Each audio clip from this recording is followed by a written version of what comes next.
इसको ये नहीं करना है।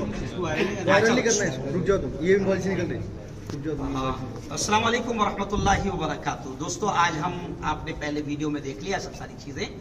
ये इमरान मसूद शाह ये पूरी तरीके से गुमराह हो चुका है और उलमाए किराम ने इसको बहुत समझाने की कोशिश की, लेकिन ये नहीं माना, इसने तौबा नहीं की और ये शकील बिन हनीफ जैसे खबीस को, शैतान को ये हजरत ईसा और हजरत मेहदी मानता है।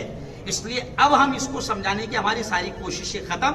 अब हम इसको इसके हाल पर छोड़ते हैं और इसको यहाँ से बाइज्जत रिहा करते हैं और अपील करते हैं कि वो हमारे इलाके में या हमारी मस्जिदों में तौबा भी नहीं ये तौबा भी नहीं की इसने, इसलिए हम इसको बाइज्जत रिहा करते हैं, इसको बाइज्जत यहाँ से रिहा करते हैं, लेकिन अपील करते हैं कि ये हमारी मस्जिदों में ना आए और हमारी मस्जिदों के अमन वाले, शांति वाले माहौल को खराब न करें। अगर ये आता है और माहौल खराब होता है इसकी वजह से, क्योंकि इसको देखकर लोग भड़केंगे, क्योंकि इसने खुलकर हड्डरमी से इकरार किया कि वो उस शैतान को नबी मानता है, ईसा मानता है, मेहदी मानता है, तो लोग इसको देखकर भड़केंगे। तो इसकी वजह से हमारी शांति वाली मस्जिदों में माहौल खराब होगा। इसलिए हम अपील करते हैं कि ये हमारी मस्जिद में अब कहीं नजर न आए और कहीं भी माहौल खराब होता है तो ये खुद इसका जिम्मेदार रहेगा, ये खुद इसका जिम्मेदार रहेगा, क्योंकि हम इसको समझा रहे हैं आना नहीं और माहौल खराब करना नहीं।